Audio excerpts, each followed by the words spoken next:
Hello, friends. Do you have a moment so that we may discuss our Lord and Savior Minarchy? No, seriously, I'm just kidding. Hi, my name's Rick Robinson. I am the general manager of KLRNradio.com. We are probably the largest independent podcast network that you've never heard of. We have a little bit of everything, and by that, what I mean to tell you is we have news, pop culture, special events, conspiratainment, true crime, mental health shows, drama productions, and pretty much everything in between.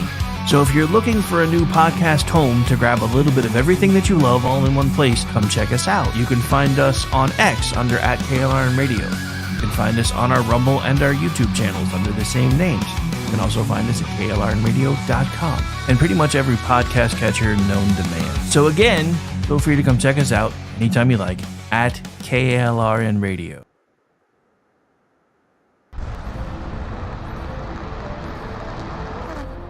Are you ready to reach for the stars? Tune in to The Lost Wanderer, the #1 monthly podcast on good pods in astronomy. Join our host, Jeff, as he takes you on an interstellar adventure to explore the mysteries of space and the wonders of science.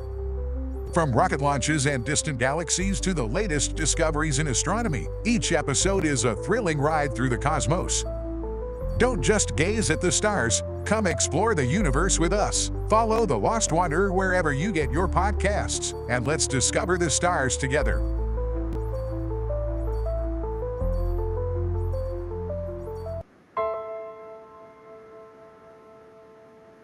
My dad was really, really special, and I loved my dad a lot. I'm proud of him, and that even though he isn't here with us, but he died as a true hero. I miss everything about him.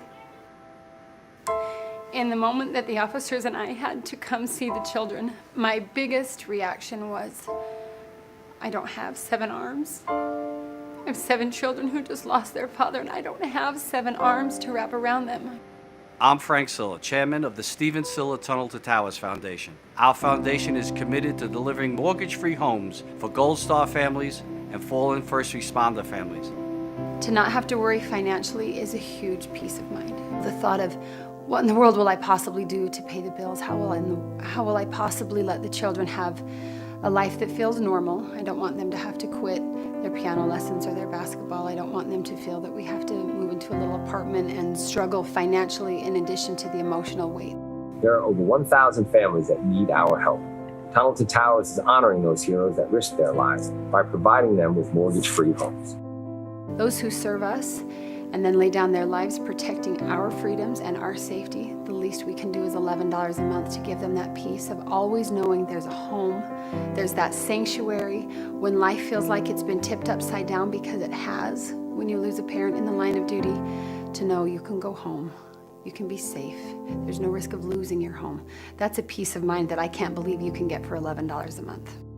I'd like to ask you to contribute $11 a month to support their efforts. Please donate $11 a month by calling 1-844-BRAVEST or visit tunneltotowers.org.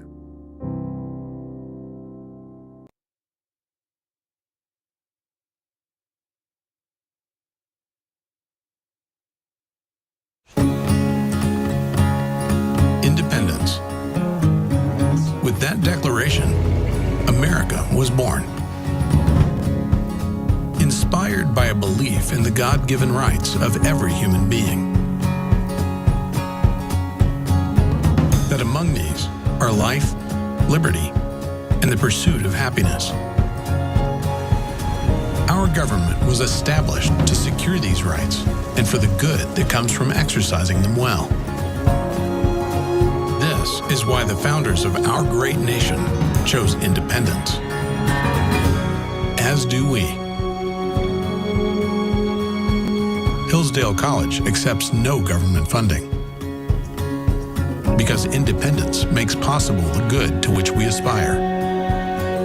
Hillsdale College, pursuing truth and defending liberty since 1844.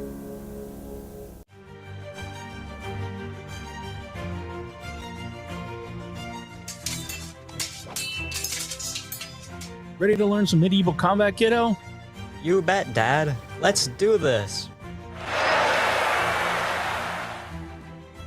You know, spending quality time with your kids is important, but finding a fun and safe way to do it can really be a challenge.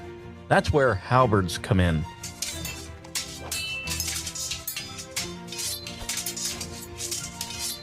Halberds are the perfect way to bond with your kid while teaching them about history and physical fitness. Plus, they're a blast to play with. So next time you're looking for some family fun activity, grab a halberd and get ready to make some memories. Come on, Dad. Round 2. Halberds, bringing families together one medieval battle at a time. This commercial brought to you by the KLRNradio.com Ad Council. Hi, everyone. This is JJ, the co-founder of Good Pods. If you haven't heard of it yet, Good Pods is like Goodreads or Instagram, but for podcasts. It's new, it's social, it's different, and it's growing really fast. There are more than 2 million podcasts, and we know that it is impossible to figure out what to listen to. On Good Pods, you follow your friends and podcasters to see what they like. That is the #1 way to discover new shows and episodes. You can find Good Pods on the web or download the app. Happy listening. The following program contains coarse language and adult themes. Listener discretion is advised.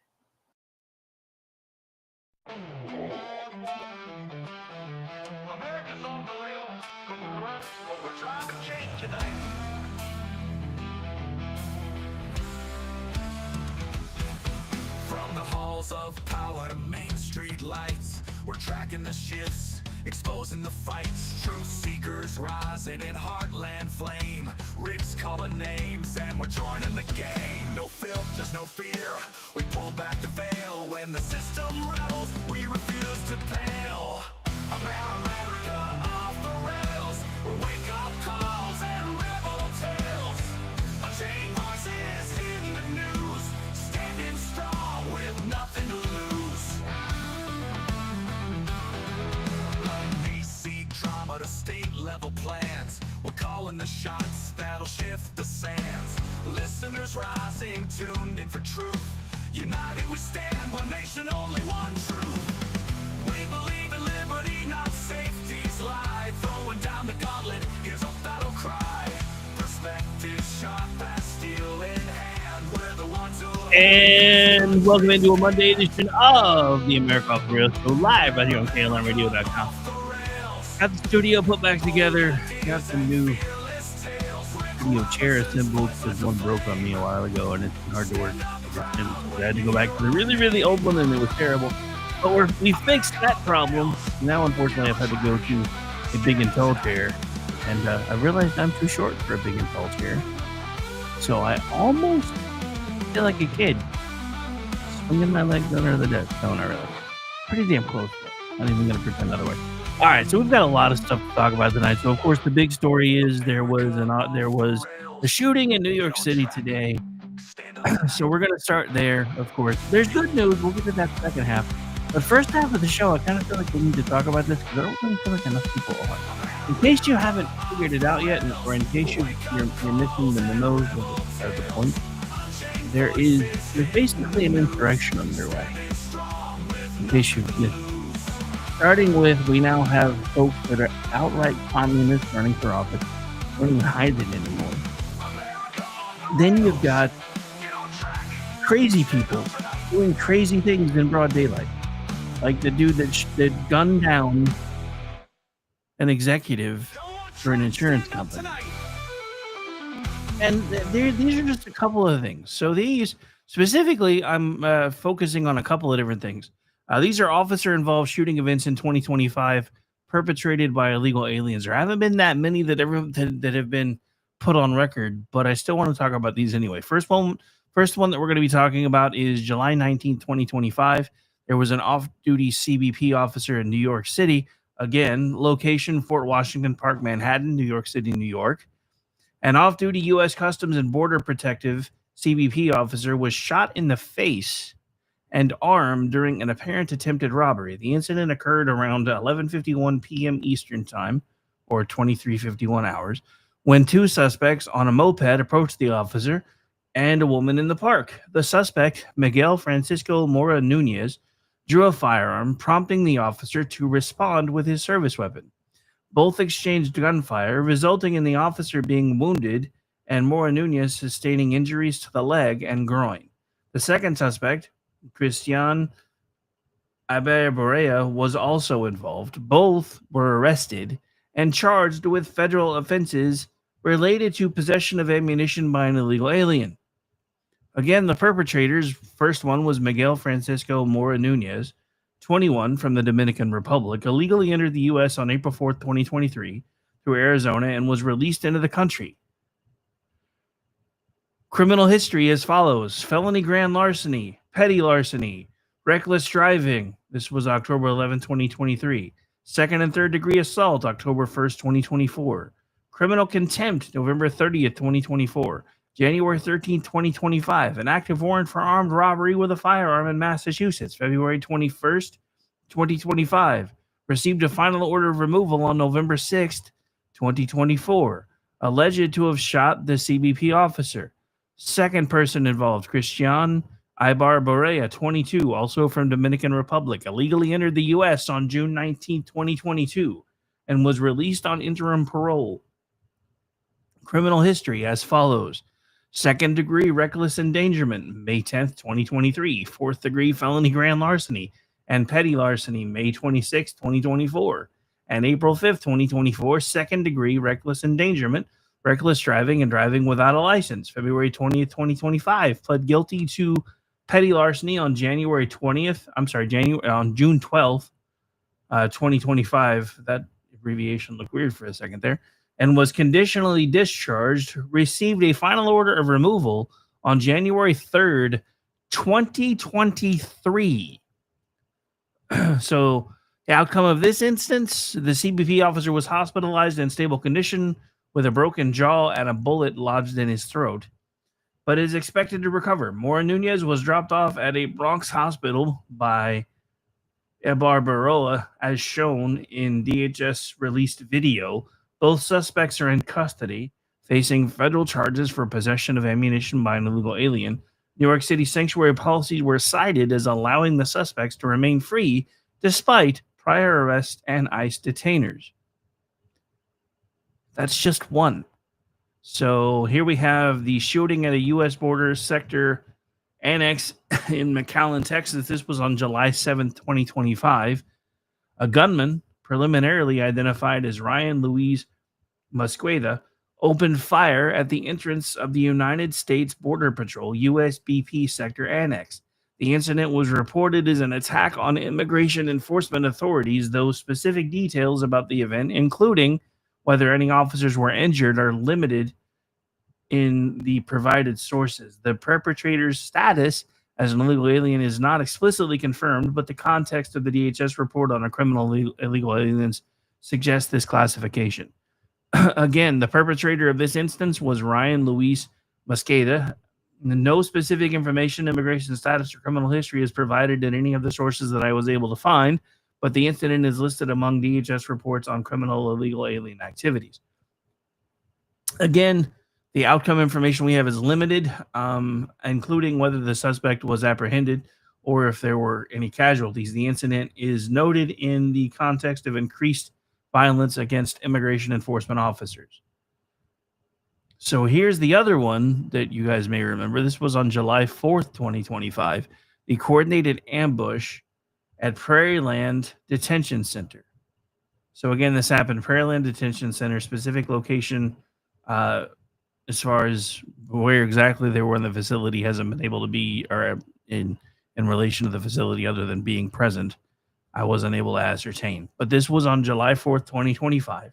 Approximately 15 rioters violently attacked and shot at law enforcement officers operating the ICE Prairieland Detention Center, which housed over 1,000 illegal aliens with criminal histories, including molestation of a minor, sexual assault, murder, kidnapping, arson, aggravated assault, and human trafficking. The attack was described as a coordinated ambush through specific details about the perpetrators' identities or their status as illegal aliens are not fully detailed in the sources. The context suggests involvement of illegal aliens or their supporters, given the facility's detainee population.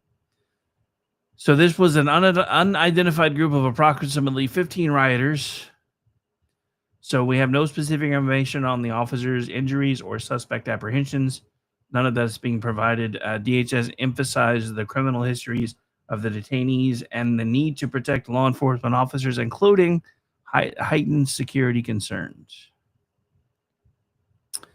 All right, so while these are only the 3 instances that I was able to find based on the specific criteria that I was looking for, this ties directly into what we've been talking about so far today, which is this shooting in New York City. When you've got people that think it's okay to just gun people down in the streets, this is telling you that society is starting to break down, whether anybody wants to admit it to you or not. And that is just the fact of where we are.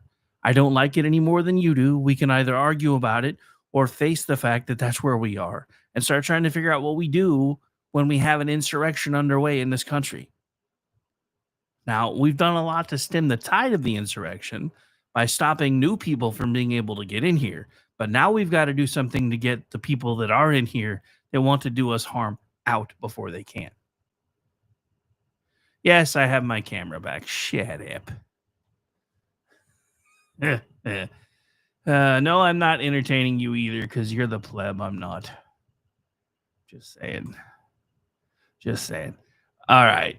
So in the same vein of this stuff, well, actually, I guess before we go too far into that, I want to see if I can find any other information about this particular situation. So hang on.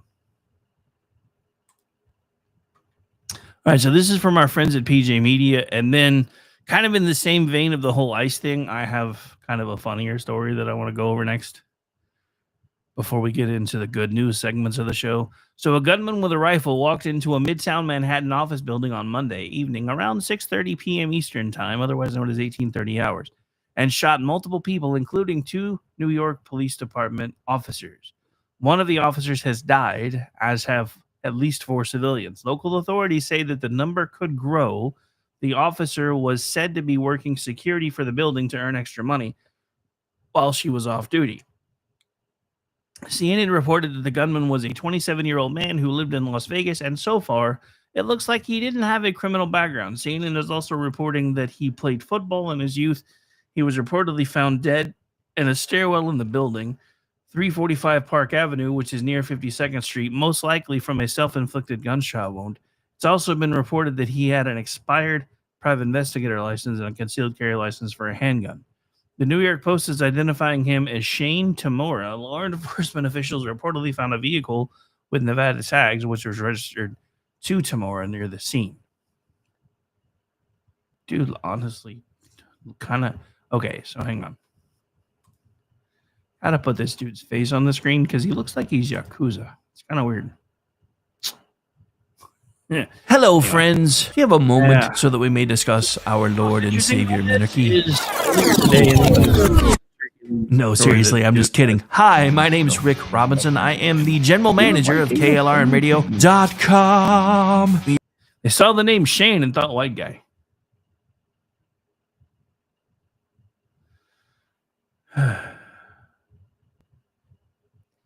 Anyway, but yeah, so see what other trouble we can get into in this particular story. As soon as I remember where I hid it from myself. So Fox News is reporting that the building is home to several high-profile businesses, including the National Football League, Bank of America, and the Blackstone Group. The shooter reportedly made it to the 33rd floor after exchanging fire with an NYPD officer in the lobby. NYPD also says that many of the 911 calls the city received came from the 32nd and 33rd floors. Nearby office workers attempted to barricade their doors with furniture, and you can actually see that in this shot right here. Hello, friends. Do you have a moment so that we may discuss our Lord and Savior Monarchy? Scott Thuman. No, seriously, I'm just kidding. Hi, my name's Rick Robinson. I am the general manager of KLRNradio.com. We are probably the largest independent podcast network that you've never heard of. We have a little bit of everything, and by that, what I mean to tell you is we have news, pop culture, special events, conspiratainment, true crime, mental health shows, drama productions, and pretty much everything in between. So if you're looking for a new podcast home to grab a little bit, give the shooter much more oxygen, because one, he's not breathing anymore anyway, and two, I don't care about the shooter. I do want to give a quick shout out to the family of the slain officer and the wounded officer. If I still wore one, I'd have my black band on tomorrow, but I don't wear a badge anymore. So anyway. Why does an ad keep coming up where? Dude, have they figured out how to insert ads in the feeds? Because if I'm not getting paid from that, I'm going to be pissed. All right, anyway. All right, so on to back to the whole illegal immigrant stuff. And this is from our friends at Town Hall, but I've got a couple of videos I want to... we'll probably just play the longer one. Hang on.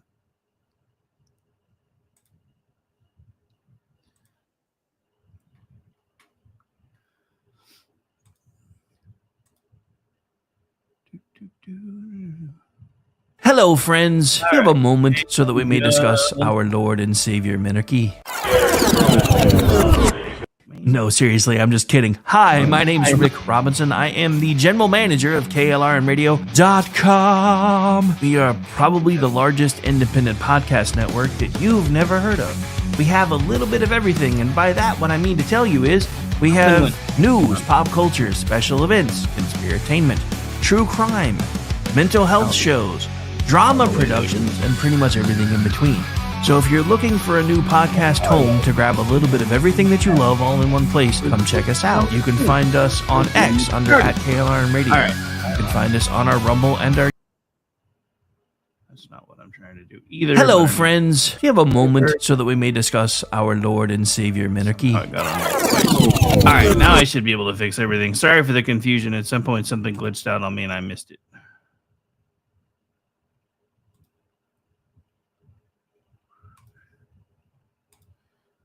All right, now let's try this again.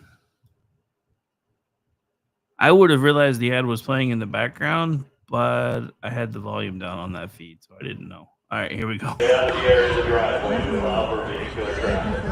Remain on the sidewalk or across the street. Anyone leave the street or an area subject to detention, arrest, or exposure to chemical conditions, failing to depart the restricted area.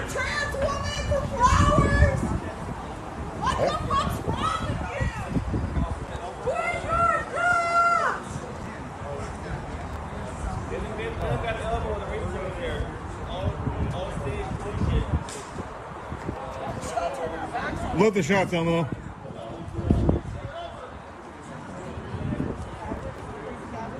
Are you unable to get it? It's raining men! Oh, it's raining men! Is this a humiliation ritual? Hey, what's the elbow? It's time to stretch. Stay limber, stay healthy. This is so embarrassing. You're a freak? You sound like a pedophile. I don't know what you're trying to make. Oh no! You've been touching people in the crowd. Get the fuck out. Use it to your advantage. Use your intelligence. I love kids. Use your intelligence against this idiot. I mean, only a person who doesn't respect families or native land or native culture and native families. It's been 200 years since it's native land. Such a little cocksucker like this guy. Fuck you. We can do that. Everybody to be friends. Hey, you know, they had the land stolen or lost through war. Don't divide families. Try again. What do you got next? What do you got next? My family's land was taken from them. No, it's called war. Can't we all just get along? Yeah. Oh my God, that's that's the best you got, you're a fucking idiot. Do you have a GED? I'm Elmo Monster. You don't even sound you're the dumbest fucking you're an Elmo with venereal warts all over. Fuck ass Elmo.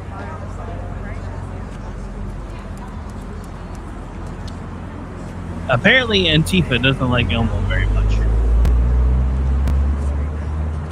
Oh, it's a perfect time for it. We should totally. I have to take some things first. That strong woman song. Got me. The strong woman song. I'm the stepbrother. You were singing it last night. My name's actually Phil. And I'm an alcoholic. And you're all my 12th step. Which step is that? We can sing it as practice. Forgiveness. What do you need forgiveness for? I'm an alcoholic. That's unforgivable. I'm sorry. I'm sorry.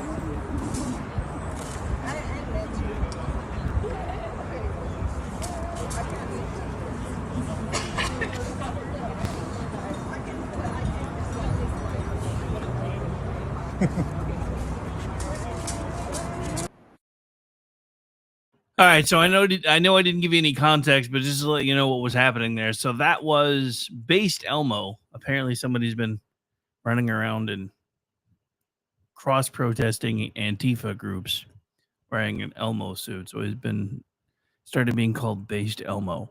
But yeah, apparently Antifa doesn't like him very much. I thought that was interesting.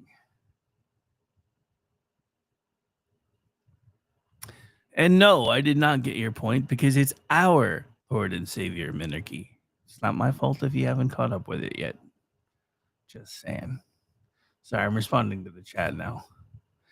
All right, so there's one more quick hit I want to do before we take the break, and then we start getting into, well, this is actually kind of the transition into some of the good news stuff, because people are starting to figure it out, even if the left hates it.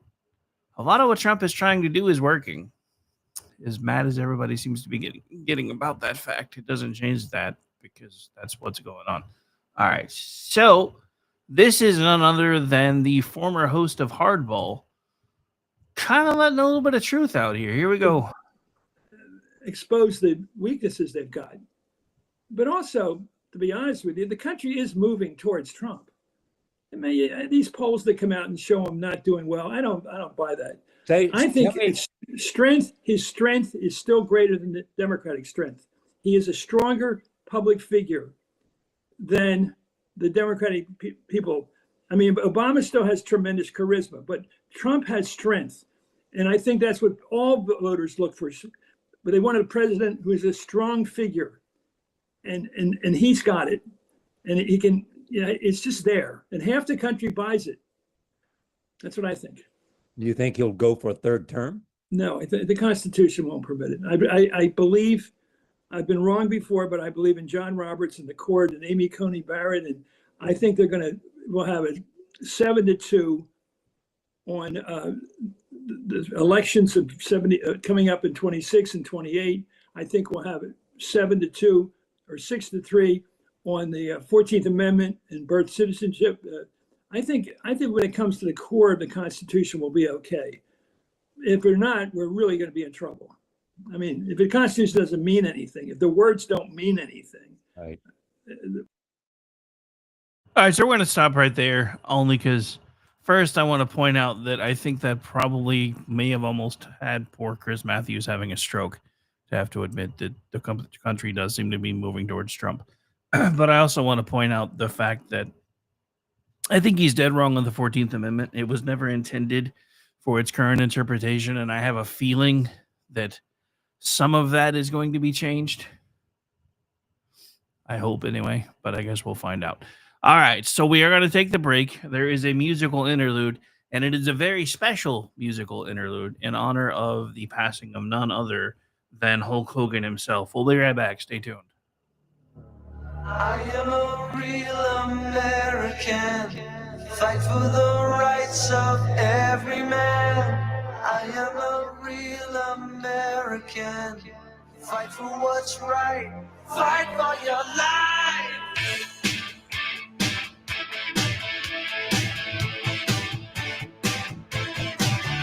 When it comes crashing down and it hurts inside, you gotta take a stand, it don't have to hide. If you hurt my friends, then you hurt my pride. I gotta be a man, I can't let it slide. I am a real American. Fight for the rights of every man. I am a real American. Fight for what's right. Fight for your life.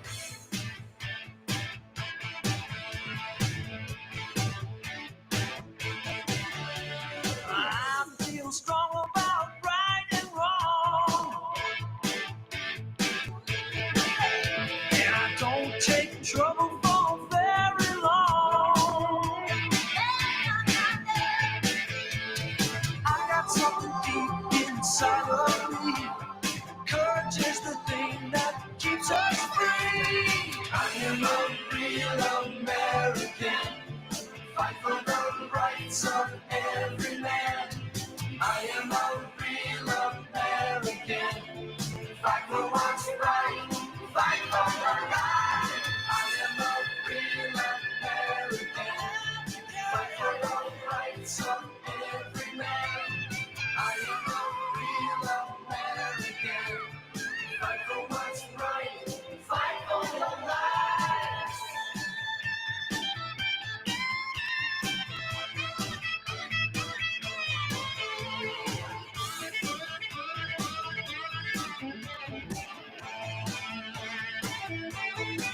If you hurt my friends, then you hurt my pride. I gotta be a man, I can't let it slide. I am a real American. Fight for the rights of every man. I am a real American. Fight for what's right. Fight for your life. I am a real American. Fight for the rights of every man. I am a real American. Fight for what's right. Fight for your life. I am a real American. Fight for the rights of every man. I am a real American. Fight for what's right. Fight for your life.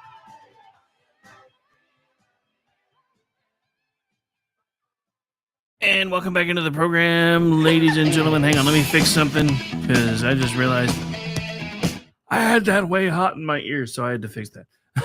Dude, I love that song. Oh, it gets me off a clip now, but I love that song. Anyway, so yes, the one, the only Hulk Hogan passed away this past week. And I'm sad about it. I'm not even going to try to pretend I'm not. He wasn't actually my favorite wrestler at first. I was always more of a Roddy Piper fan. I know it's weird because Piper was the heel, but I liked Piper. I didn't really get into Hogan much until Rocky 3. Yeah, it was Rocky 3. Then I was like, okay, this is kind of cool. Funny thing about that, and I've talked about this on another show, but Hogan actually got in trouble for doing that movie. He was actually supposed to be in, I think it was Atlanta. I could be misremembering where their shows were, but he was supposed to be doing an event for what eventually became the WWF. And Vince Sr. was like, you either get your ass back here or you're fired. And he was like, yeah, I think I'm going to do this. So the funny thing is, nobody really gives him the credit that he's due because Hogan was the one that not only helped make wrestling what it is today, but also paved the way for all these stars that aren't making B-rated movies. I mean, let's face it, that was probably the biggest movie he was ever in. But he did do several different movies. They were kind of B and cheesy, but he did them. So he kind of bridged the gap between wrestling and entertainment, and that's when wrestling kind of became a sports entertainment brand all of its own. But Anyway, so yeah, I wanted to talk about that for a minute before we get into some of the good news stories of the day, if I can find any, because it's been few and far between. I do think it's funny that everybody that's been screaming and yelling about tariffs have have have had to eat most of their words. Because in between the tariffs and the deal making, Donald Trump is on a streak that I don't think anybody's seen in my lifetime. And of course, you've got the leftists going, oh my God, he just put a 15% tax on Americans if they buy British goods. Well, if you don't want to buy the British goods, don't buy them. They're voluntary taxes, kind of like the lottery. You don't have to pay them. Now, I will say the steel tariffs are kind of ticking me off a little bit because I had to pay a little bit extra to get my house fixed the other day because they tacked a fee on for the steel tariffs when we went to buy the parts. I'm like, this is crap. The parts are already in stock. Anyway. Then it turns out they weren't in stock, and that was the justification they used for hitting me for the extra money. But hey, my house is fixed, so whatever. All right. So other happy story, because I haven't been able to do one of these in a while. Colbert has been canceled, but it gets even better because apparently there were some protesters who started a We're with Colbert rally, and apparently it flopped really, really hard. This is from Sarah Arnold over at Town Hall. A New York City rally dubbed We're with Colbert drew less than 24 protesters following the cancellation of Stephen Colbert's late night show, which the host blames on President Donald Trump himself. Once the darling of left-wing comedy, Colbert's dwindling relevance and plummeting ratings finally caught up with him, despite years of pushing a partisan agenda disguised as humor. Even his core audience couldn't be bothered to show up. On Sunday, only 20 protesters stood outside CBS broadcast studios to protest the cancellation of Colbert's show. So, hang on. We're going to play the clip, so let me get it queued up. Hang on. It's not a very long clip, but I just want to let you guys see exactly how paltry this was. But then I have some other thoughts of what's going on with Hollywood. Because there's some other things that are going on right now this makes sense. Dude's been losing money. But I think dude's been losing money because they've been using his show to launder money.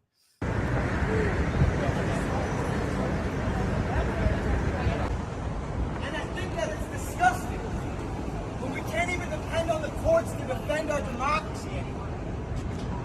And that is why we are here today, to be maliciously compliant to our First Amendment right to stand up to this regime. And that's exactly what this is.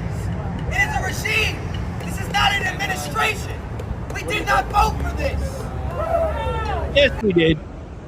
I mean, I can't speak for the rest of you, but I did.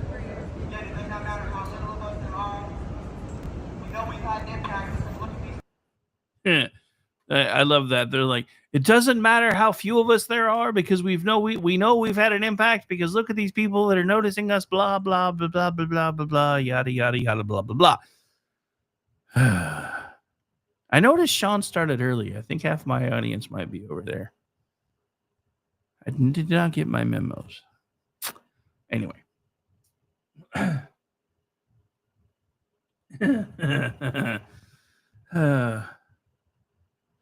But no, I mean, look. So something else is going on with Hollywood, though, because I just found out Resident Alien has been canceled. And Resident Alien this is its 4th season. It has quite a solid following. It actually is making a little bit of money. So it's weird that this one's going away because it's not one of the super expensive shows to produce, which is what they tell you all. Well, we had to kill the sci-fi shows because they're so damned expensive.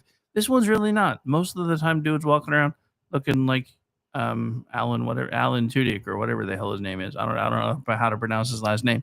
But yeah, the saddest part about this, and I was going to play the clip if I could find it, but I can't find it again. These guys actually found out they were being canceled, or I don't know if they knew ahead of time or not, but they were at a convention when the speaker brought up the fact that they were really pissed off because they just found out the show had been canceled. And that's when all of them started talking about it. It really doesn't make any sense to us either because the show has a solid following.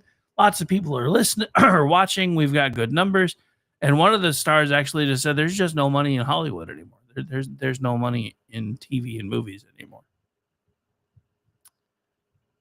I think they may have said the quiet part out loud because I've suspected for a while that this stuff has been being used to launder money. I would like to repeat that the Lord of the Rings trilogies, probably one of the most popular movie franchises in recent history, technically, according to Hollywood, lost money.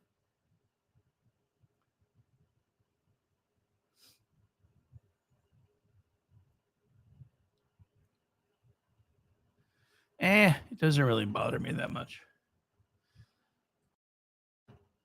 Yeah, BZ's talking about the woke crap that kind of shows up in RA a bit, and it's there. I think at this point, I just don't really even care anymore. Because it's just like, it's everywhere anymore. If I mean, unless I'm just going to completely turn off TV and music and everything else, I'm going to be subjected to it anyway. Yeah, I mean, and you're right about that too. So they're at least going to get a bit of a send off. And you're right, the numbers have been dropping. I think the move to USA might have actually hurt them. But what I don't understand is, yes, the numbers are dropping, but why not use the Peacock app for what they used to use USA for? Because there were several shows that if they hadn't been on USA when USA was hungry, they never would have made it. Suits being one of them, because Suits was good for basically the second, third, and fourth seasons. And then after that, it was just, yeah. And then the main character left, and then it was, holy crap, it's still going. Now, I will admit, I watched it all the way through, and I've watched it again since then. The parts without the main character didn't suck as much as they did the first time, but it wasn't the same show. And I think that's the same reason why Suits LA just kind of fell on its face, even though it was a really good show in its own right. But the problem is when you've got everything spread out as far as you do right now, with all of the shows being on different apps and different things, and you have to get it from here, you have to get it from there. I think we need to start figuring out another way to judge popularity for stuff. I mean, I get it with CBS, ABC, NBC shows. Those things, those are benchmarks. They know where their numbers come from. But for stuff that's, cable and streaming and on demand and DVR'd, I think we may need to start rethinking some of this stuff, or we're never going to have anything worth watching. BZ, are you having a get off my lawn night? Seems like you're kind of having a get off my lawn night. I don't know. I like Stephen Amell, so that's probably one of the reasons why I like the show. But maybe it was just me. He's like, yeah, Ari's too woke, and Suits LA left me tepid. Yeah. Meh. Meh. All right. But yeah, back to the whole premise of this segment was I'm pretty sure there's some money laundering going on in Hollywood, and I think that's one of the reasons why things are disappearing as quickly as they are. Oh, okay. So hang on. So I missed this. So let's take a look at this together. Apparently, Jasmine Crockett's been throwing a fit.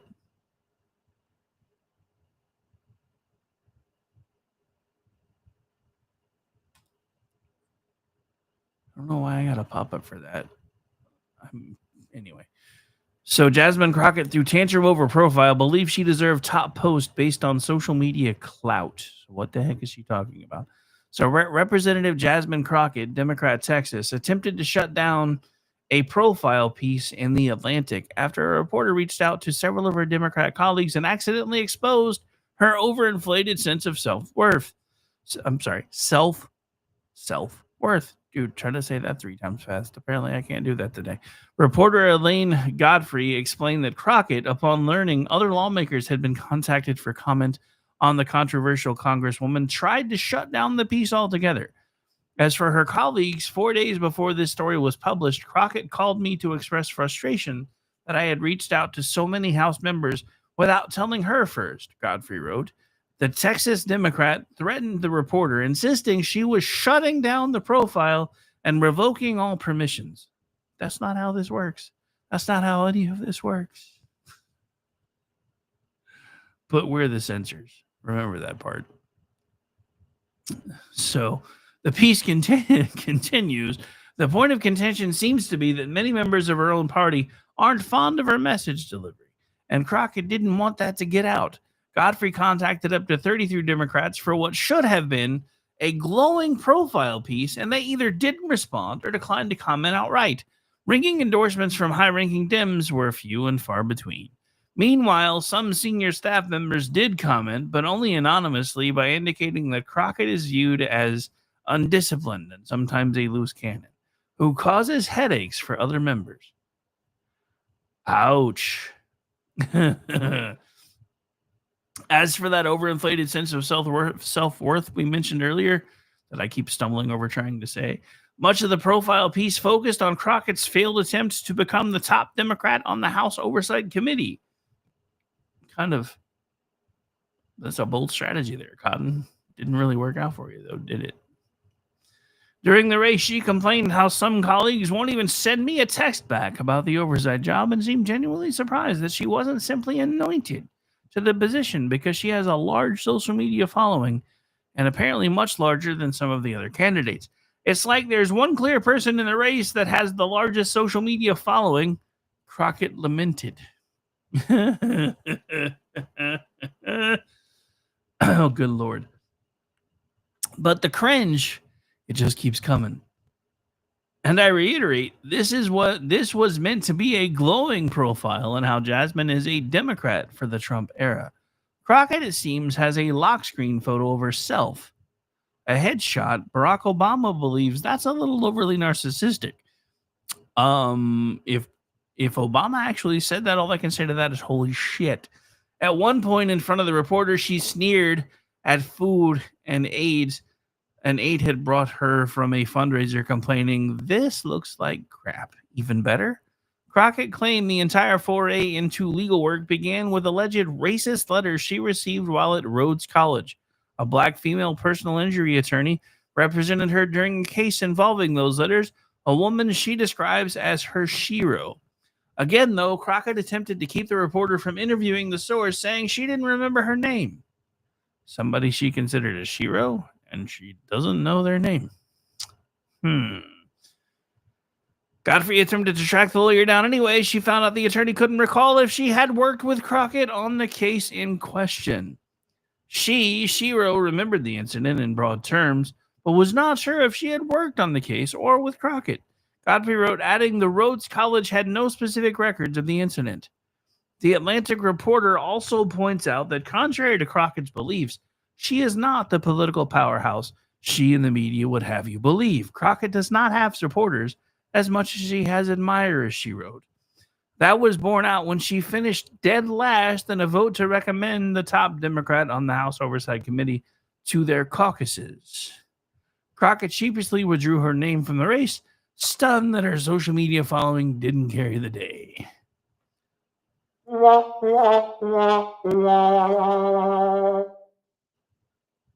She earned every bit of that sad trombone.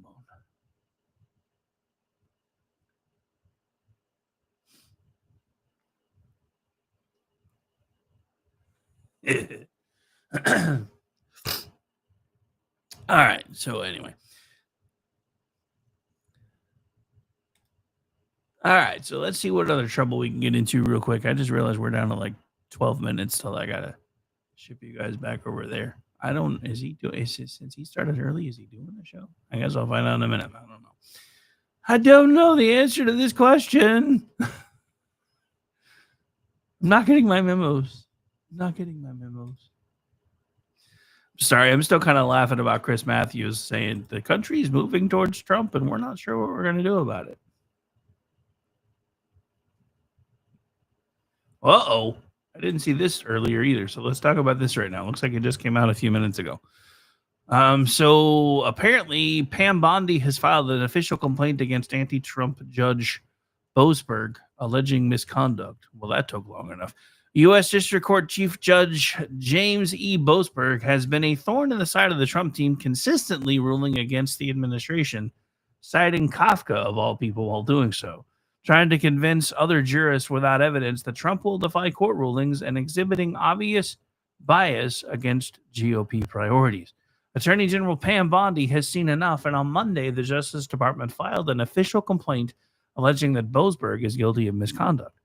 The complaint was written at Bondi's direction by the AG's chief of staff, Chad Mizell, and addressed to the Chief Judge of the United States Court of Appeals for the District of Columbia Circuit, Sri Srivansan. And I probably just butchered that name, but I'm going to go with it anyway.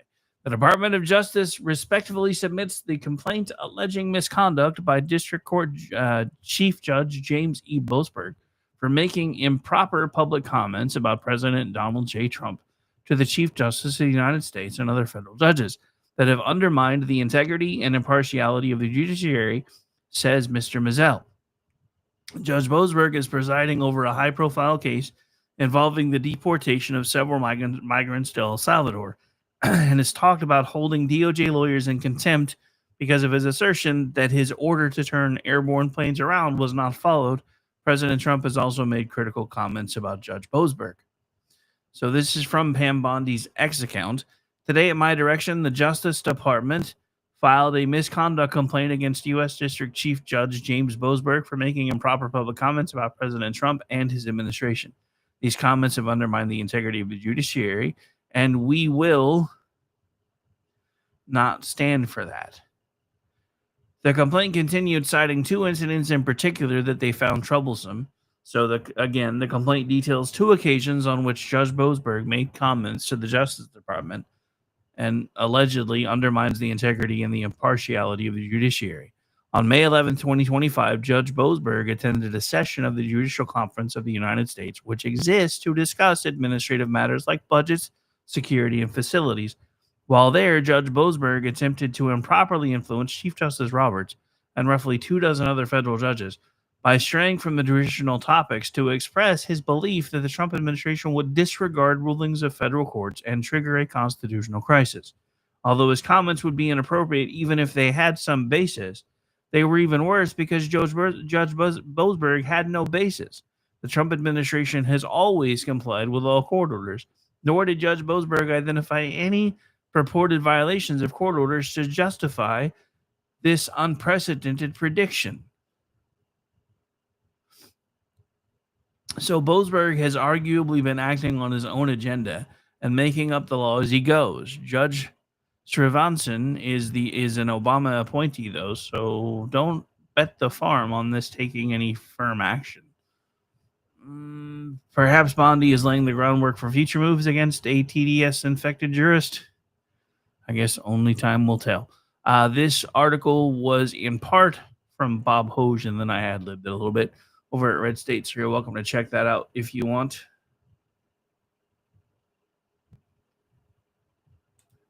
Whoa. Remember when I said happy stories? Here we go. Code Red out of California. Democrats caught red-handed in $30 million hotel scam. This is Steve Williams over at Red State.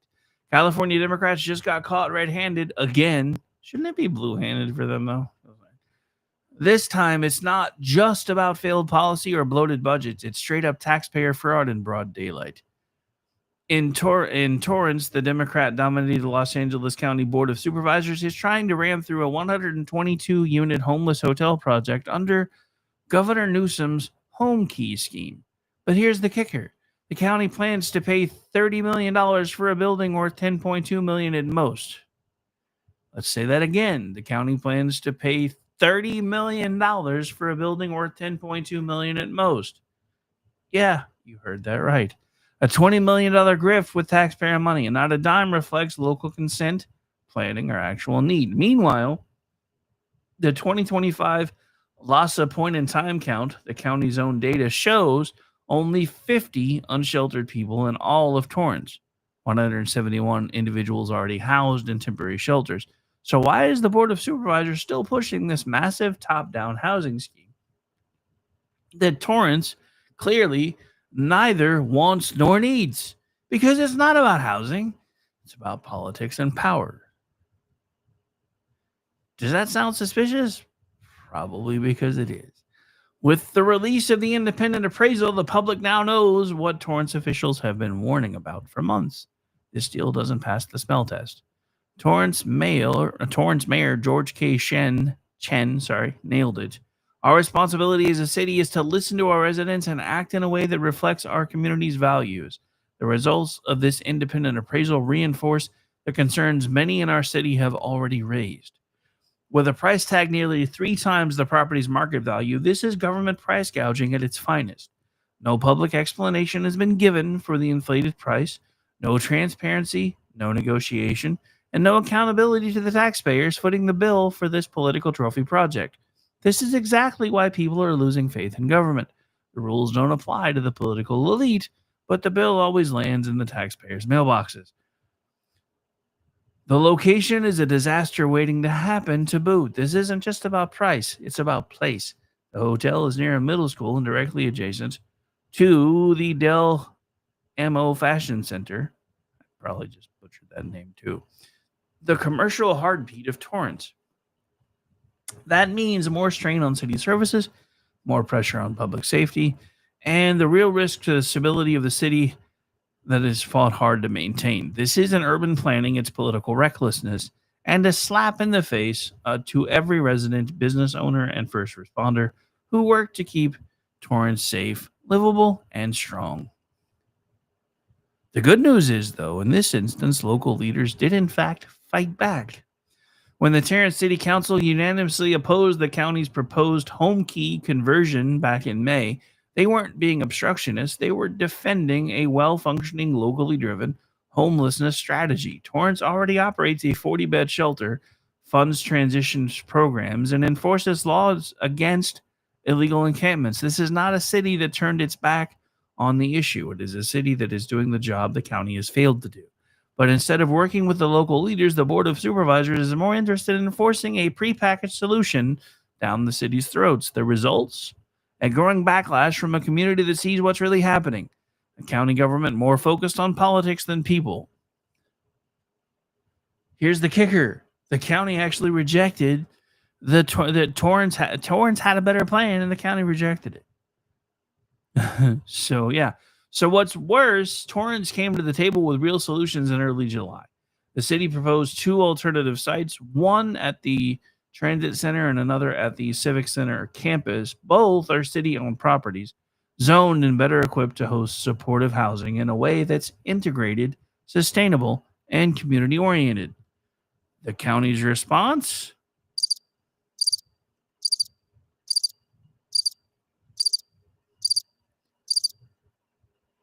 They don't want a partnership. They want submission. Complete and total submission. Torrance offered a smarter, more responsible path forward, and the county said no because it wasn't their idea. The silent crisis no one is talking about. But here is more of the story. Torrance seniors, like so many across the county, are quietly falling through the cracks, priced out of the city they spent a lifetime building. Yes, LA County has programs, but no major initiatives exist to expand age-restricted affordable housing at the scale this crisis demands. The wait lists are long, the options are few, and the pipeline for new senior housing is at a trickle. Torrance is trying to change that with initiatives for age-restricted units, plans to repurpose underutilized sites, and a commitment to keeping longtime residents rooted in their neighborhoods. That's not just smart policy, that's respect. That's community. And it's exactly what the county should be doing, not steamrolling the local solutions. If the Los Angeles County Board of Supervisors can do this to Torrance, they can do it to any city. The playbook is clear: inflate the numbers, overrule local voices, waste taxpayer dollars, and label any opposition as cruel or ignorant. But the real ignorance, pretending that one-size-fits-all housing policies work everywhere. The real cruelty, ignoring people already fighting to fix these problems. And we are up against the top of the hour, so we have got to get out of here. I don't know if Sean's still running, about to reset. I know nothing, but we're about to find out together. Just in case he is, though, we'll probably be joining him in progress because I wasn't quite ready. But in case he is live still or about to be again.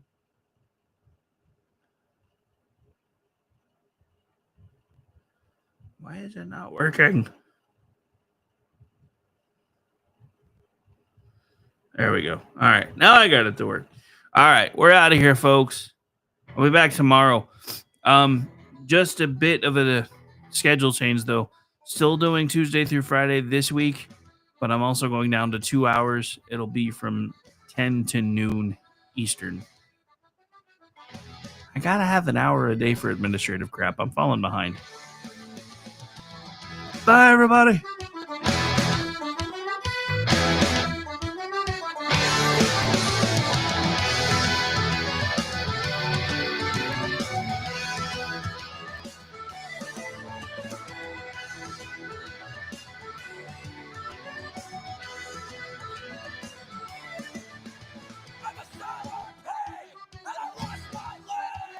Climbing up the top stairs, I lost my leg.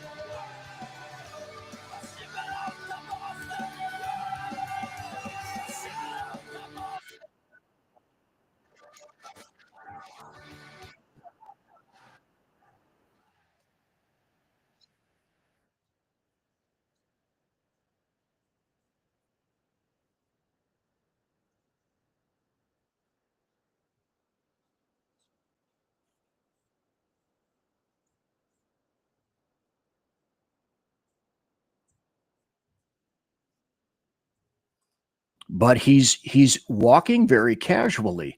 And the first thing that once I see that in combination, see what you and I both knew that we have to do as cops and former cops, and you were just as I was just stupider longer than you were. That's all.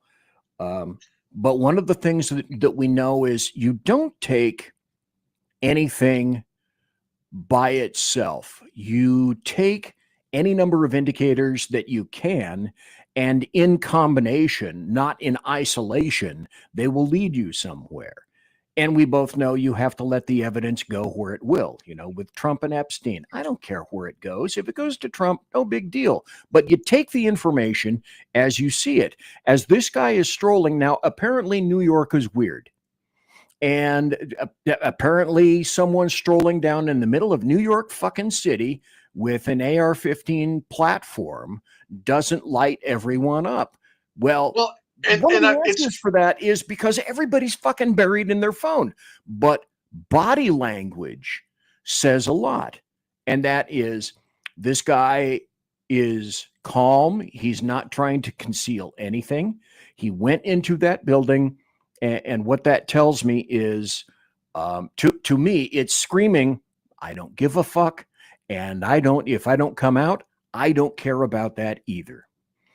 And I'm going to share, just so people can kind of get a good idea as to the distance that this guy walked with this rifle. Let's see, that should be coming up here now. This is from Google. So right here is where I believe he parked, which is right there, right where that road closed sign is where he double parked out on Park Ave. And that long walkway is where you see him walking across, right? Oh, not that. And I mean, probably half a football field, maybe a little bit less, that he strolled. And as you said, BZ, he strolled rather nonchalantly. And you were just about to get to body language being a big deal in situations like this. But I just wanted people to see, like, how far down he had to go strolling after he double parked. The other problem is double parking in New York City doesn't get anybody's attention. Not at all. So that part's not weird, the fact that he just double parked. But as you brought up, the odds of people being in their phone and not paying attention, or the other thing that you see too now is getting their phone out to hit record versus call 911. Well, that too. Everybody wants to be a videographer, I suppose. You know, Yeah. a long time ago in a galaxy far, far away, I worked in New York City when I was working for a certain federal agency in New York City under John Lindsay at the time, and I don't remember the second mayor that was there, but he was equally crap. New York City was a shithole. It's much improved now. It's going to become, and it's devolving instead of evolving. But people would have noticed back then. They didn't have their nose buried in some kind of a small device. And I think he got as far as he did. And it's interesting because people, as you and I both know, may see something, but it doesn't quite register as you might think it would in their lizard brains. It's why you can have somebody witness the same incident. You can have 5 different people see it in 5 different interviews as to where it went. Exactly. So Yep.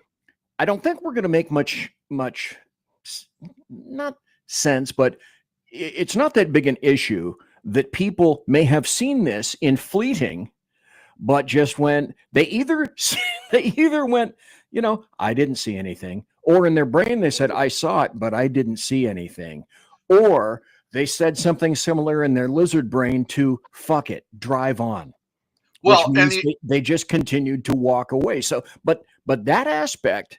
And there's another aspect too, because you're in New York City. There's a lot of films, TV shows, and movies that are filmed in New York City. There are that, but usually they also come festooned.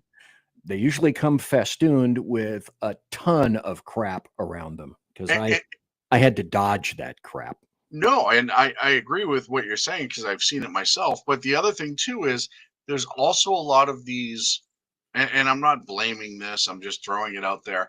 There's also a lot of these social media people who are trying to get clout by doing these ridiculous stunts in very public areas. Guerrilla running gunners, so to speak. Yeah, just all that stuff. And you've seen them in all different capacities. So, I mean, you throw all that together and you wonder why somebody is not shocked when there is a human being walking around with an AR rifle.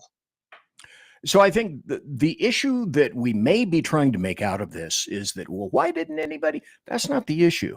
The issue is the body language. And the issue, because to this point today, that's all we have to go by in terms of body language is that photo. What do we see? To me, that shows a great deal of nonchalance, which in the law enforcement world translates to, I'm on a mission. I'm not trying to conceal anything. It's not under my jacket, though I'm wearing one. Mm-hmm. I don't have parachute pants. It's not going down my parachute pants. And so it's fairly clear that, well, he doesn't really care if anyone sees him. But in back of his brain, it could also be because, well, I'm carrying a 5.56, and pretty much whoever I see, whether you have a 3 or a 3A or a 4 vest, 5.56 is going to do what I need it to do when I need it to do it. So the nonchalance comes from I don't fear resistance, and I have a pretty good idea that whatever it is that I'm in there to do, and it's obvious. You and I both agree he was on a mission. Yes, and I don't think I'm resolved to be acceptable. It's okay if I don't come out. Mm-hmm. Which is frightening. And you have to understand too, when you're dealing with somebody who has already made up, his mind was made up when he left Nevada. When he got into his car in Las Vegas and drove cross country, his mind was made up. Well, that's another thing. Don't you think that's massively huge? This guy didn't get on a plane and fly into LaGuardia or Kennedy. And this guy didn't have anything to do with, he drove there. Well, obviously he can't take any kind of a firearm on a plane, but he was so committed to his task that he would drive, and I don't know what the distance is. My guess would be any number of days and 2,000, 2,500 miles from Las Vegas, if that was his point of origin. Yeah, I mean, it sounds like that was his port of origin as of right now. And I'm just So putting 345 Park Ave up so people can see. right, And look, even in this picture, there's a security guard there. right. Actually, that appears to be, and this is just Google Maps, an NYPD officer there. I suspect, and that's where he double parked and strolled in. I suspect that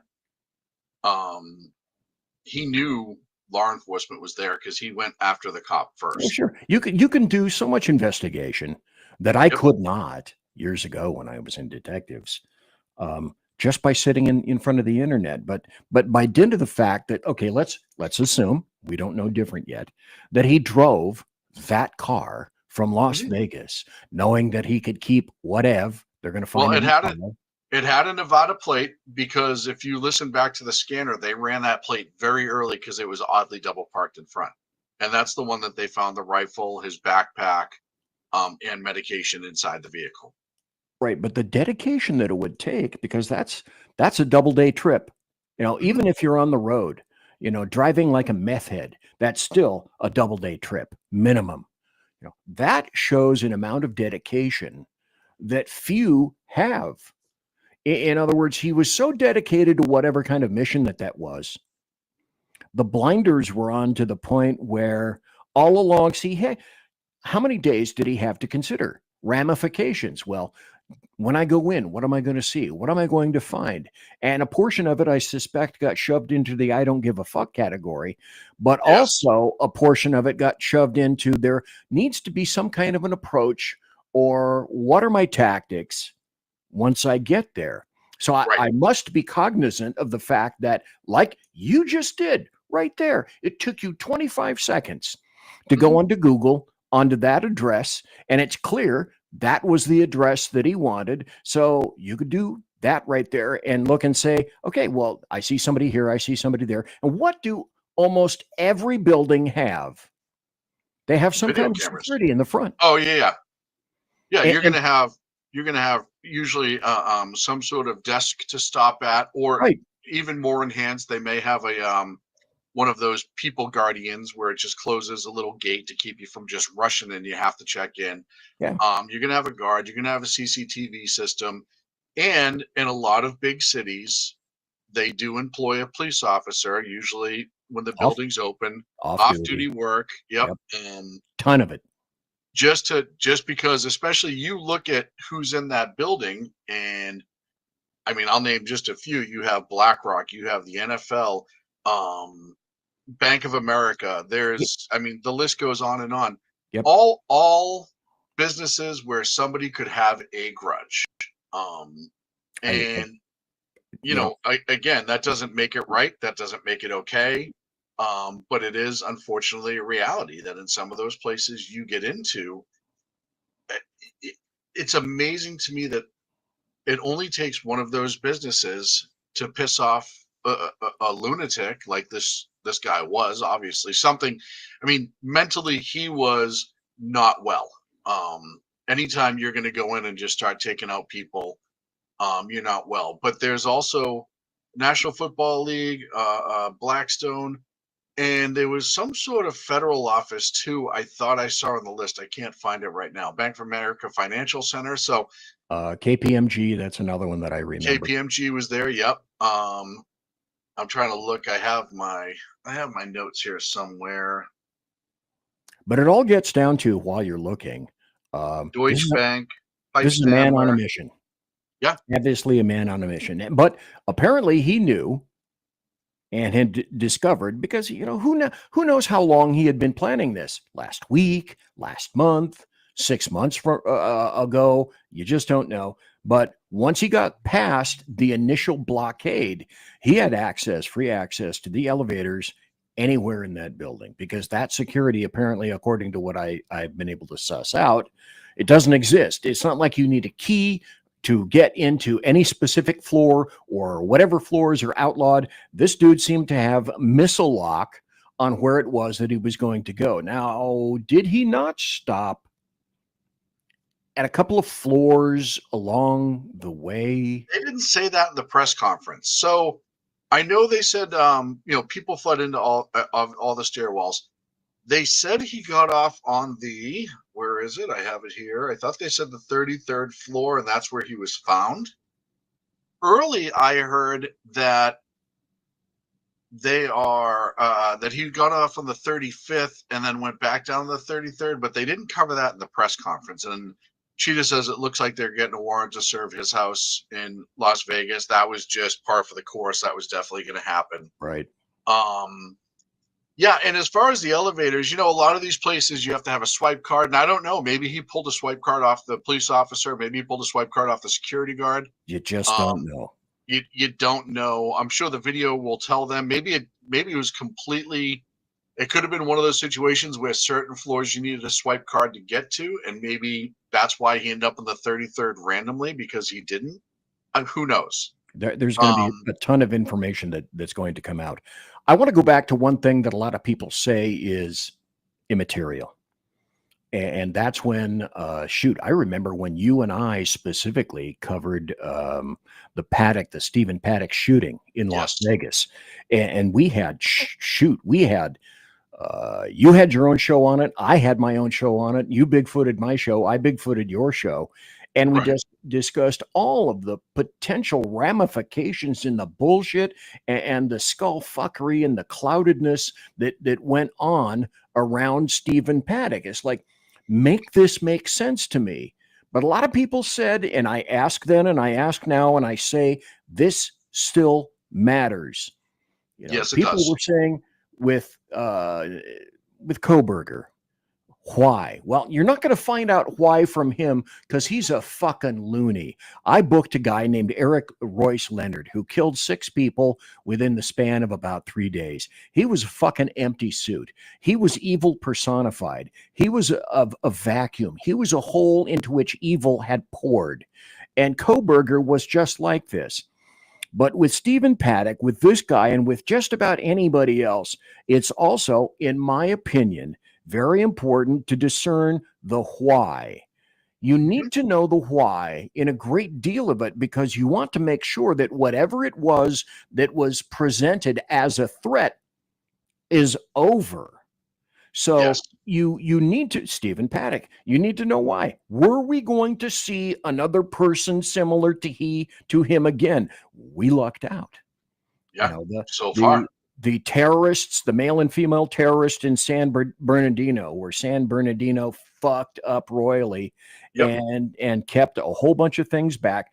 But the why is important in terms of, do we let our guard down? Do we go from condition red to condition orange to condition yellow? Where is the threat? We need to know about the threat. Well, with Kohberger, the threat is pretty much gone.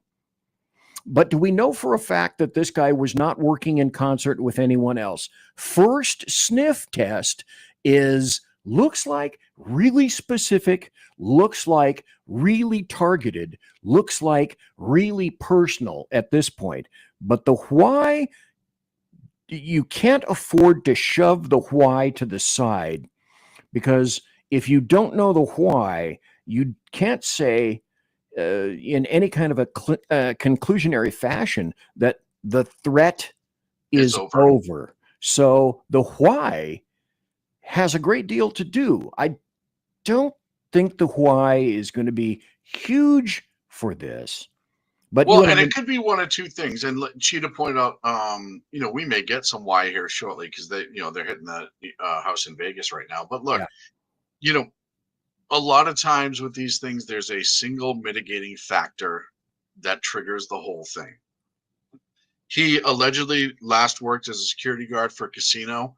BlackRock's in the building. You start looking at why. Well, maybe BlackRock forced him to downsize to save money. So now he lost his job at a casino. Who knows, right? You start getting into the whys. Is there the football connection? Is he just so mentally screwy that being rejected from the NFL 8-9 years ago has his mental illness kicked this off, where all of a sudden he blamed that for everything that's wrong in his life? You don't know. No, it's like, and people made a little bit of a mistake, and that's okay because, shit happens at the beginning of a critical incident. People mistook BlackRock for Blackstone. So BlackRock is something entirely different, and we shouldn't confuse the two.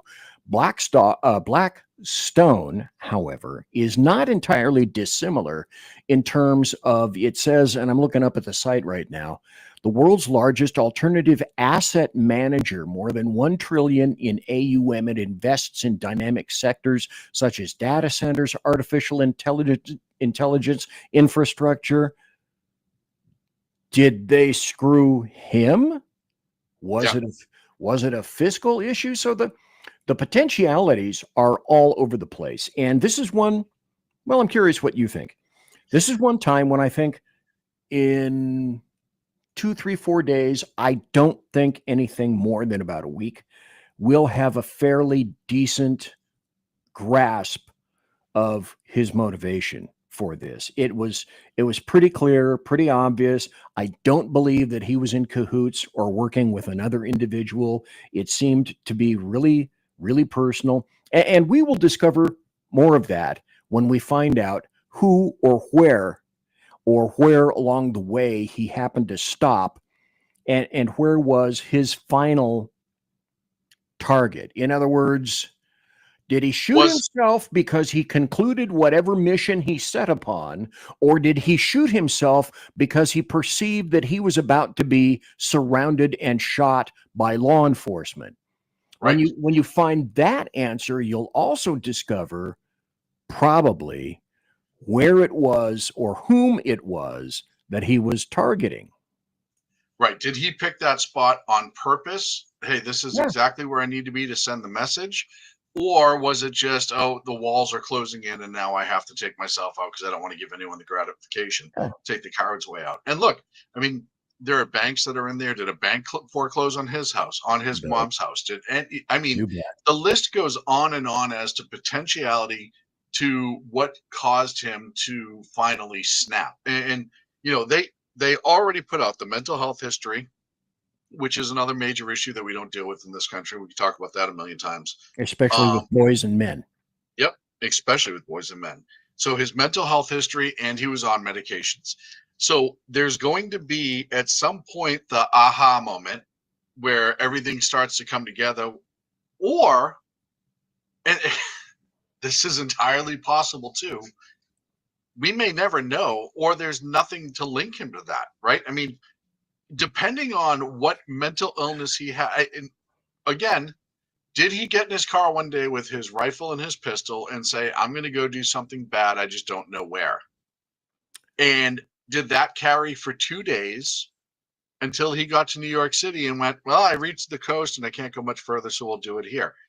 I mean, is it a high potential? No, really low percentage.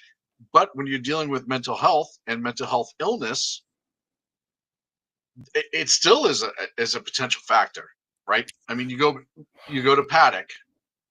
We don't know anything about Paddock, right? We just don't.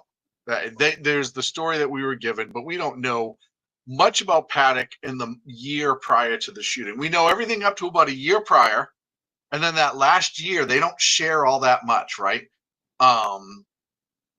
And that was an interesting point and an interesting time. I'm going to circle around to something because I'm going to throw a case of the Yabbits at you.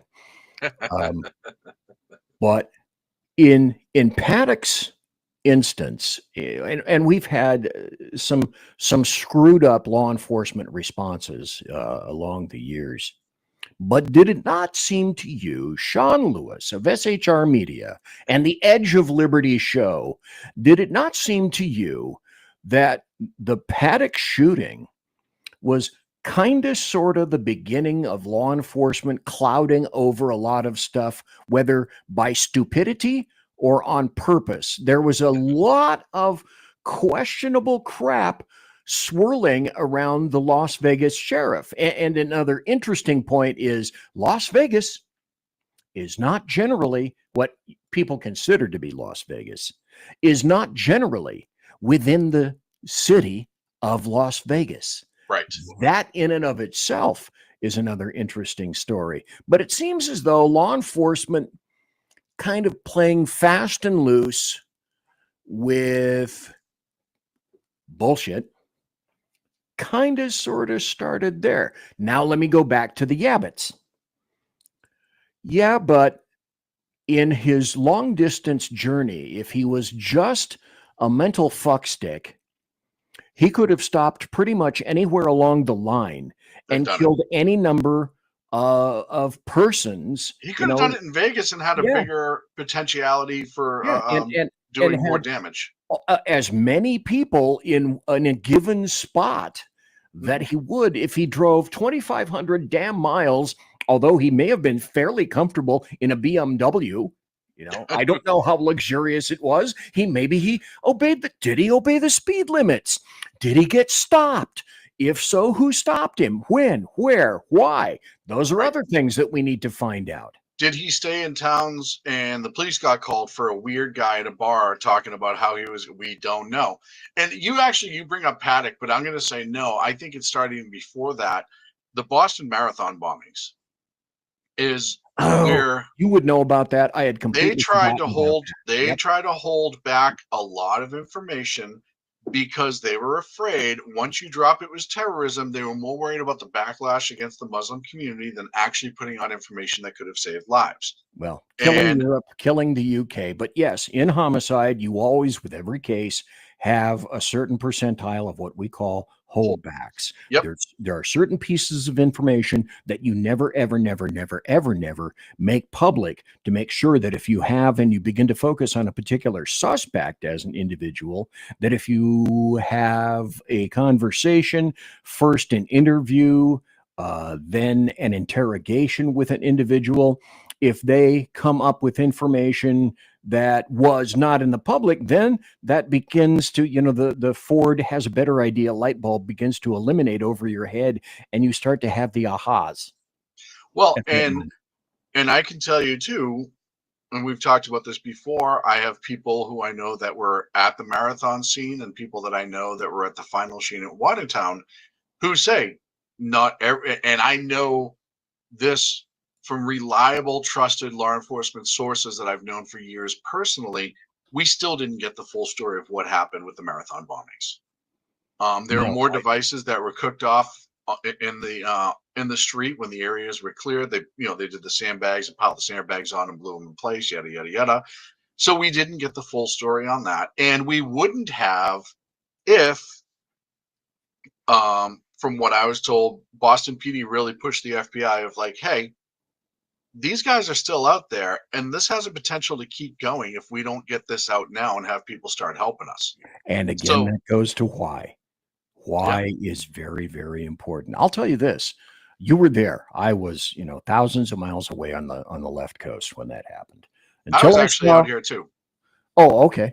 I was Yeah, just out here. but you were more familiar with that area, and you probably still had people who had contacts who were able to provide Yeah. some semblance of information to you. Two I of gotta my tell you very, this. very, very good friends that I'm still really tight with today were both on one of the tactical teams that covered the boat when they made the arrest. That's how close I was. And then I had people that I knew that were working the marathon detail right there, 200 yards away, 300 yards away when it cooked off. So I had friends on both sides of that investigation. So I get it that Mark Wahlberg was not a true character. He was a compilation character, an assemblage of all sorts of different people that they instilled him with that They mixed, motivation. He was yeah, there. they pushed all the stories into one guy. Yeah, and I grok that concept. I get it. But until I saw the movie Patriots Day, I had no concept, no idea of how absolutely fucking violent that day and night was. I was not cognizant of the fact that these dudes, the elder brother, I think, was throwing literally bombs at Tsarnaev cops brothers. from the cars. Yes. I didn't know the absolute over the top violence that was involved in that. And I'm glad I did that. I'm glad I saw the movie because it made me more aware. It was unbelievable from all, like I said, I know people that were there personally at all stages. From the marathon bombing itself was absolutely gruesome. People don't realize how actually gruesome it was. Those kettle bombs filled with bolts, nuts, and BBs, Well, or ball bearings, but BBs. You remember folks. Buckshot. I bet you remember this too, folks. Do you remember seeing the photo? It may have been in video, but I just remember seeing the photo of the dude, the kid, the kind of thin kid, being pushed in a wheelchair, and his I think it was his left leg was stripped. It was just tattered flesh from the knee down, and then the tibia and the fibula, and that's all that was left of him, and the rest of the flesh was gone, and So he was pouring blood, and he that was was the being, older brother. That was the older brother, and that's when he was on the table. When they hooked the pictures from the hospital that were released. I got that night. And because his brother ran him over with the car and dragged him down the street. now, I mean, That's this is back at the scene. Yeah. Oh, you're talking about the victim. Yes, there I'm was the sorry. victim that was Yes. being pushed in the wheelchair Yes, I'm rapidly sorry. down the street Yes. there. That's okay. Yes. Whose leg was completely gone, bones left, like I say, fibula, tibula, everything gone from the knee down, tattered flesh, just flapping all over the wheelchair, trailing blood. You know, when you saw that, and then you never saw that anymore, of Oh course. yeah, no, they put the kibosh on all of that stuff. But that was a clear indicator that I wasn't aware Of how until I saw graphic the that movie, and I was. should have, Well, how terrible that was. But getting back to law enforcement and coverage and revelations, and we could talk about Bongino and Epstein and blah blah blah blah blah blah blah. well, and so I do want to talk a little bit about the press because somebody else brought this up earlier. Whoever it was, I apologize. They were on Facebook and I couldn't see their name. CNN initially, once again, Yeah. putting out that it could be a white guy. Well, of course. I get to do that in your show even. Look at that. Which, and you know, if you don't like the answer, which we know CNN, if they see a person of a certain paint job that they're not happy with, that if it doesn't meet their agenda, all you had to do now, first of all, he appears to be Hawaiian with a good tan. If you look at it, just his name and everything, he's Hawaiian or Polynesian descent, or Yeah, whatever. he's a mix. Yeah, he doesn't look like a black dude. He looks like a Polynesian dude, right? But the fact that he had a darker paint job than they were hoping for, and they're going to come out and say, well, it's possible this is a white guy. And to which I'm like, why would you say anything at all? Like, you haven't learned to not jump out way ahead of that carriage or way ahead of that horse and get your ass run over by it. I'm going rapidly down the slope, and I've been here before, and I'm way the fuck over on my skis, and when I get to the end, it may hurt, but that's okay. I'll keep doing it time and time and time and time again. Here's the other thing that I wanted to point out. Go ahead. When you have something like that, and I was at the end of this, the end, sort of the cusp, but one of the things that you do, and social media has since learned of this, is when you have something that you want to stop, you send social media what is called a preservation letter. And what that does, and it's official, is generally sent by the DA or whatever the DA's representative would be, to a social media network, you know, like Instagram or LinkedIn or Facebook or X or whatever. Yeah, all that stuff. And you would say, hold that stuff. You may get rid of it, but you'd best be holding it. This time, and I don't customarily do this, but when the name first came out, even the fat boy here, the ancient fat man, knows to get on social media, knows to get on the internet and or blog. I tried all three of those and tried to find, okay, there were some names, there were some matching situations, and I couldn't find shit. And even in this instance, well, not even in this instance, social media has learned one thing very rapidly, and that's we're not going to take a portion of that stuff down, but when we become aware of it, screw it. We're not taking any more chances. We're taking everything down. Dumping it all. It seemed to me like in this instance, because when you were saying that you were going to go on the show and this was going to be your topic, I funneled a whole bunch of stuff to you, which I was hoping would assist with your show. And I was going through everything that I could possibly think of, and I'm sure you were too.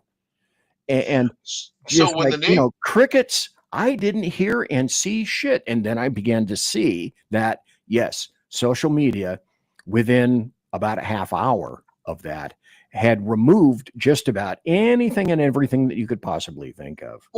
And this would be the other bizarre thing, because I did the same thing you did. As soon as the name dropped, I started searching names, addresses, Santa Clarita. I did Hawaii. I did the NFL. I searched for the NFL draft. I did a whole bunch of stuff to see, because, people were talking about how it may be in response to the NFL. And before we go any further, you're watching The Edge of Liberty right here on the SHR Media Network, simulcast with our great friends over at KLRN. This is a special about the shooting in New York City at Park Avenue. This is not a regular broadcast, so please bear with us. There'll be no commercial breaks. I know I'm not taking a lot of the chat. I appreciate you guys. I'm posting them as they come up, but we're kind of just trying to wrap this up, and we only have 25 minutes to say everything the two airheads have to say, and we're going to try our best to get there. So can I make a point before you go on?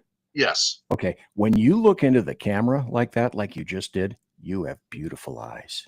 Thank you very much. You're welcome. I appreciate that. And I'm also going to vomit in a minute. Okay. So I immediately did the worldwide search, and we've been doing this long enough. And with our backgrounds in law enforcement, we've done this and running background checks. You always search social media. I'm pretty good at knowing how to search the internet to find somebody. A good diggerton. And I could only find his hurdle page. So it says one of two things. Either they immediately knew who he was, and they already knew who he was, and they put the kibosh on it because they were told to, as you said. They got the preservation notice. Or what would be even more weird is if he didn't have a social media presence in this day and age. Which was highly unlikely. Which was very Crooks-like, wasn't it? If that's true. Yes. If that's true. It's very, very bizarre. But it's not unheard of, because like you said, Thomas Crooks, I couldn't even find any data from long time ago, because sometimes you can find some of the stuff that's been filed and all that other stuff, and it'll show up in a PDF or whatever. Or you can go to that site where you go back in time. I can't remember what it's. I got it saved somewhere too. Yeah, it's up in my bookmarks up here. So if I want to find shit, I go to that site and it searches shit in the back.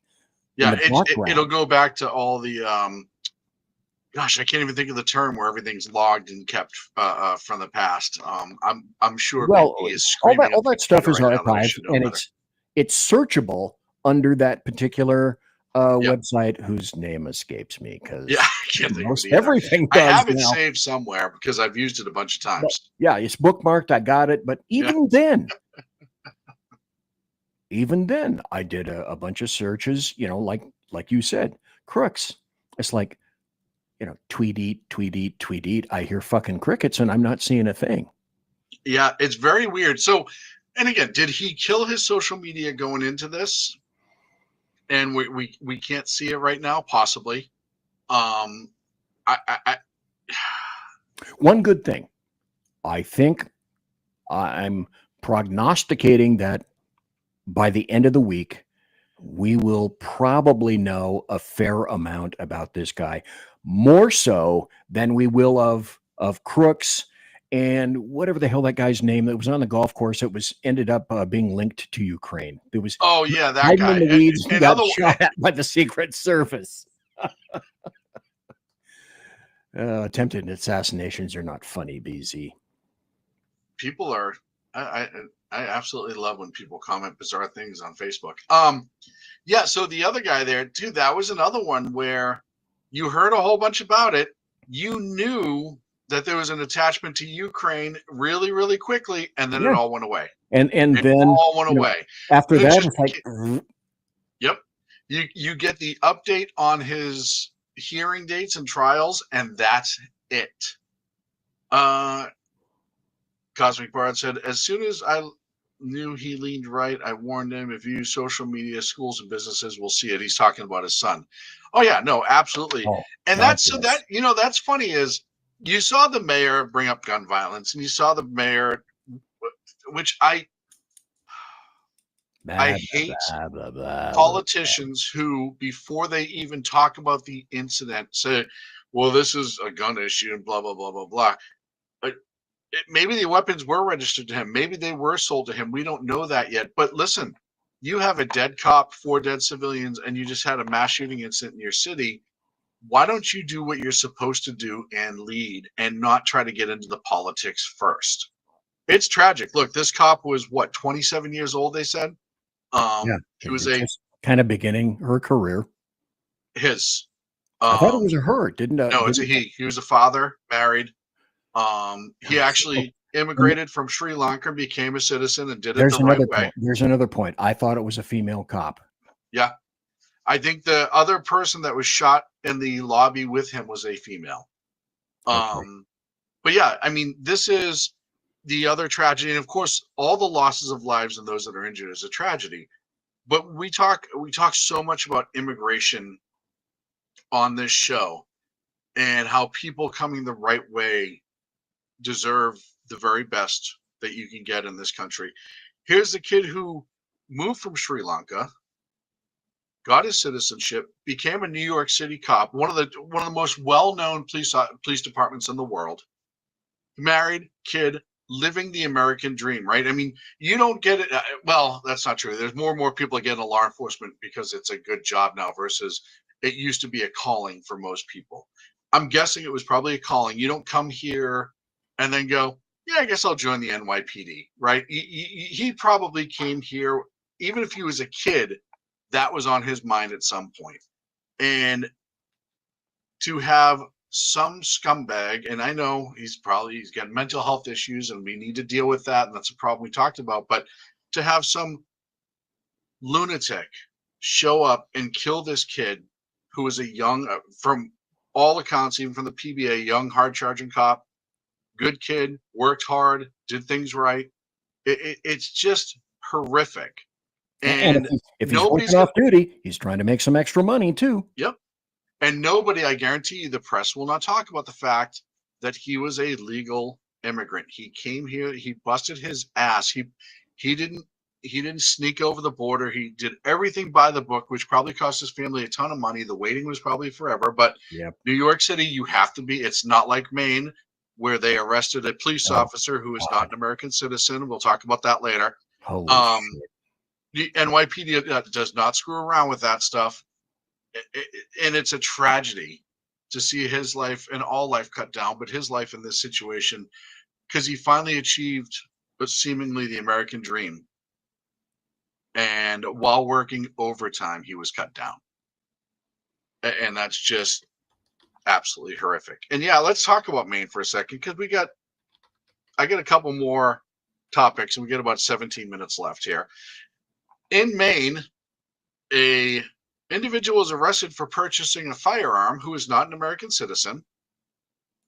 He's being deported because he's not an American citizen. He came into the country illegally and then overstayed when he did apparently file paperwork and then overstayed it. He was a police officer in which liberal city was it in Maine? Hold on, I gotta look it up real quick. Yeah, it had 3 words, I believe. Yeah, it wasn't Kenny Bunkport. No, it was a fairly small agency, if I'm not mistaken. But it's also indicative of Maine. It's what Maine has turned into. Yeah, Maine's turned into a huge liberal city. Hello, Susan Collins. Yep. I'm looking now. Hold on. I know they say Old Orchard Beach. Yes, 3 words. Wait, BC was correct. And Old Orchard Beach actually isn't a small town in the summer. It's one of those towns that come the summer, it's a very populated place. There's a lot of summer homes, a lot of hotels, vacations. It's like Amity. Yes. Where it's quiet. And they hired an illegal alien as a peace officer. And now everybody's going to be talking about, and it's so funny because nobody talks about Nobody's going to talk about the bad behavior that allowed this to happen, which is hiring an illegal alien to be a peace officer, somebody who is going to take an oath to defend and uphold the Constitution that he doesn't even apply to him all the way because he doesn't have that right of citizenship, who came here illegally and overstayed his welcome, and they hired him as a peace officer. That's the bigger story. That's the problem. You know, really the bigger story of him like, hey, I'm going to apply to be a cop and see what happens, even if it is a calling. And actually, Big E, and I can tell you a story when Big E was my partner, and this happened, I swear to God. That I never knew about. This is back for pre 9/11, so that tells you how long ago it was when things weren't as big of a deal. Biggie and I got a call one night of a person hiding under a porch. It was pouring rain. It was in the middle of the summer, so we were hot, we were humid, and we were having iced coffee, and we got dragged out from that in a nice air condition. We were on Footbeat at the time. Nice air conditioned building. We get a call for a person under a porch, and it is a pouring thunderstorm rain in Boston, hot and humid. So we go strolling over there, very aggravated that we were removed from our nice, dry, air-conditioned building, enjoying our coffees. Yeah. And we go out back, and it was Draper's Alley was the backside of these apartments in Boston. And we go under the porch, and there's a guy there. So we call him out. He doesn't move. We call him out. Doesn't move. We put the habeas grab ass on him nicely, not hard, but we just drag him out. We stand him up, start talking. He doesn't speak English. Well, the area that we were working in spoke predominantly Spanish. It was a Puerto Rican community. So that wasn't weird to us that he was not speaking English. So we start searching him because now he's not giving us any information. He's not producing an ID, nothing. So we do a search and we detain him for trespass and then yada, yada, yada, disturbing the peace.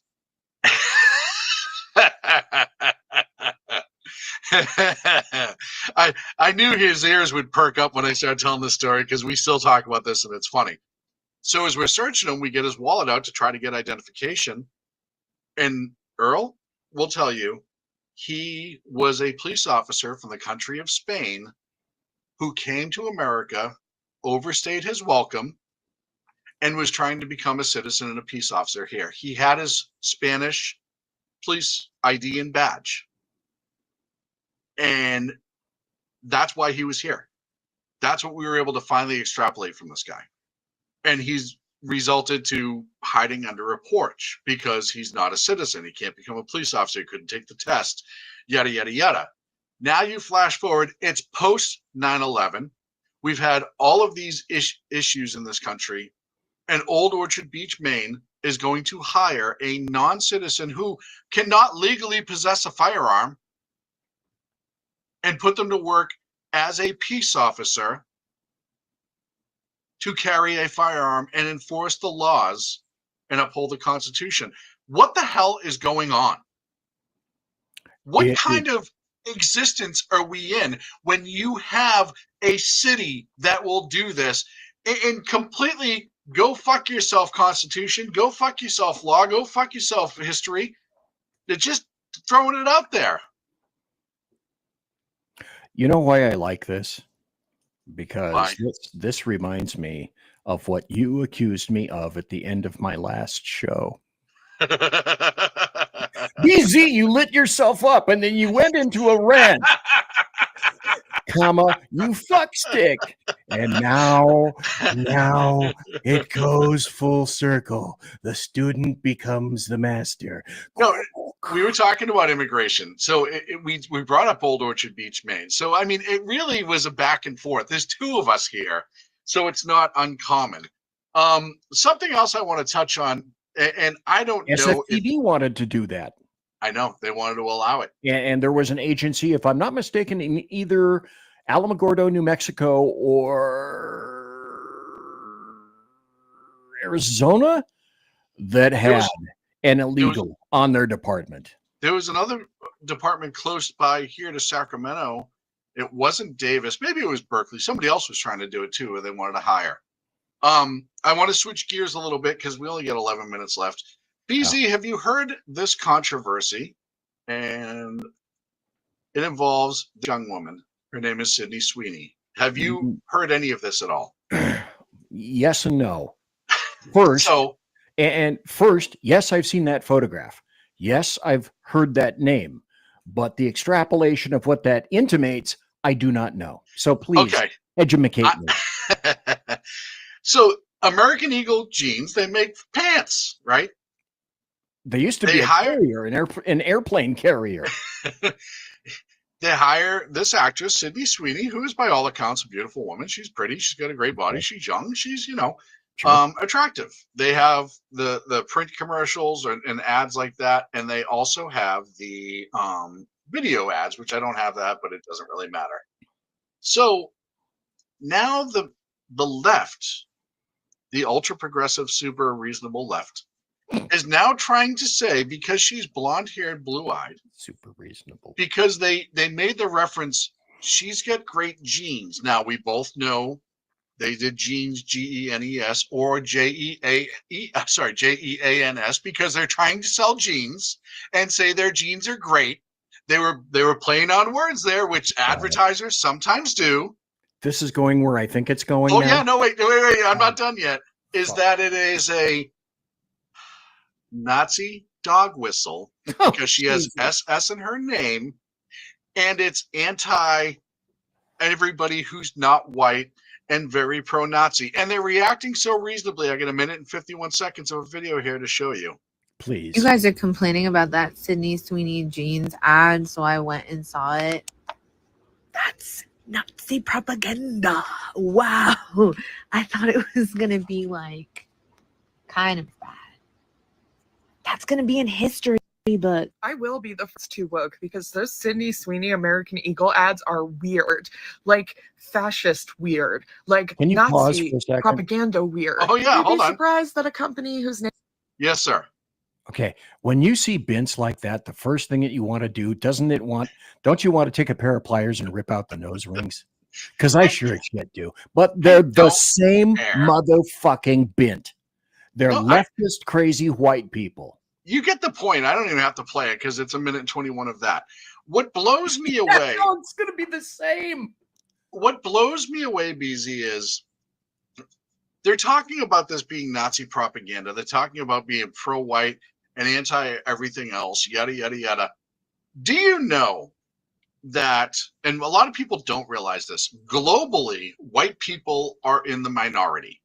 They're 15% of the world population. We're down to 11. Oh, okay. I thought it was 15. Well, it's changed. We're down to 11. In America, in the next 5 years, we're going to be what's called a majority-minority, or minority-majority, whichever one you want to call it. In other words, you're going to have between us and Hispanics, we're going to be about equal, even though neither one of us will be over 50% at that point. It blows my mind that with all of those stats, and by the way, Asians and true Africans lead. Asians, I think, are number one, are they not? Yep, and true Africa, and Africa is number 2. Africans, black, whatever you want to call it, they're number 2 worldwide.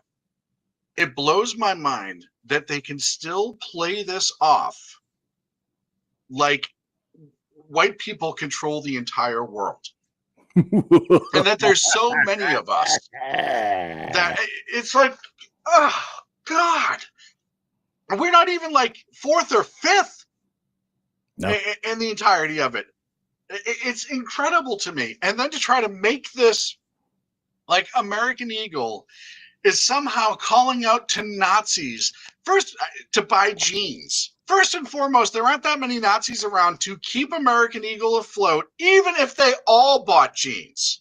They're not going to absolutely send those people on vacation. It is just so you look for reasons to be outraged and you will find them. God, what's wrong with you? You obviously don't know that Nazis support other Nazis, and that's where they'll make their money, damn it. I saw that, and I was absolutely just, to take your term, gobsmacked. Oh, yeah. Now, I want to talk about this because President Trump was over in Scotland, and he met with the president of the EU and Keir Starmer and secured some more work with our tariffs and some more investments into America. And where is this? Hold on, I'm looking for this. Because This is what we're up to right now. Oh, there it is. Winning. I know. Winning. This is right here. In 2025, all the foreign and corporate investment pledges, and I got to pull up down my overlay so you can get all of it. Where is it? Overlays here. Yeah, that Patriot is in the way, damn it. Between international pledges to do business in America and private enterprise in businesses in America, $6.51 trillion just since January have been committed to building in all different aspects. No, you don't understand. Trump is going to take us apart. What is wrong with you? You are not in keeping with God's great leftist Gaia's plan. My bad. What's wrong with you? Plus, that doesn't include the fact that he got tariff agreements out of the EU, and I think it's down to 15% now, and everybody's happy again. And then the people in the EU were saying, well, Trump seems to know and got us at our weakest and our weakest points. Oh, yeah, the French guy. One of the French ministers over there. He knew exactly what to do to take advantage of us. Like you weren't fucking taking advantage of us ever since World War II, assholes. Exactly. The amount of money that we've pumped into the EU in defense alone, it will take years, and I don't have the specific number, and I'm just spitballing here, but it will take years to have that offset through the new tariffs. I mean, it's just unbelievable. We don't buy that much. France doesn't produce that much that we are interested in. What? Wine, some cheese? What else? Frog legs. What else do we buy from France? Probably some medicines. I bet you we buy some pharmaceutical stuff over there. There might be some medical equipment, but it's not like we're buying a ton from them. Peugeots. Yeah. The world's best car. Let's see. Citrons is another one that we're not important by the masses. Quagots. Yep. What Isn't Opel French? Is Opel French? I don't think we're not German. Opel is German. Oh, Opel's German. They're Krauts. Yep. But it just makes me laugh that French guy. Oh, he took advantage of us when we were weak. And of course, and there was one British minister, and I don't know what he was the minister of. We turned around, he was like, they sell white flags. Yeah, but we don't import them, Cosmic Bard. Yeah, the Ministry of Silly Walks from Monty Python. That's Britain. But there was one British guy who turned around and said, yeah, of course we were going to have to do a deal with the U.S. They're like, you can't operate in this world without doing a deal in the U.S. That's stupid to think that we weren't going to. And I was like, well, at least there's honesty. Yeah. Like, there's some honesty. He wasn't even mad about it. He was just like, what did you expect was going to happen? Well, and then you have President Froglegs who said, let me see if I can do this. Emmanuel Macron, who try hard, Will. I get 2 minutes left. That guy who said that I love Palestine and I recognize them as a Palestinian state, while on the other hand, the rest of the EU and the UK says, no, Buster, we're not doing it. Not today. Wouldn't be prudent.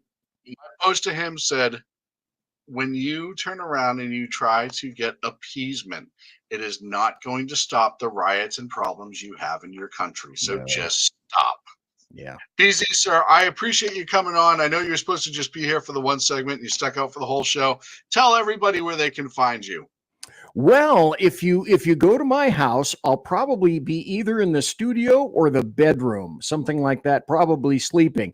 But if you're on the internet, you can find me on BZ's Berserk Bobcat Saloon radio show every Tuesday and Thursday night at 8 p.m. Pacific, 10 p.m. Central, and 11 p.m.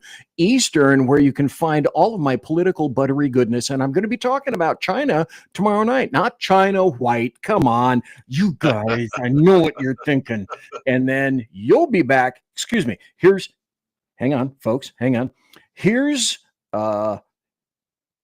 coming this Wednesday night, Sean Lewis will return in the Edge of Liberty. And you can find him at the SHR Media YouTube channel. You can find him on the SHR Media X page. And you can find him 8 p.m. Pacific, 10 p.m. Central, and also 11 p.m. Eastern. That's Sean Lewis of the Edge of Liberty right here on the SHR Media Network. You must not miss him.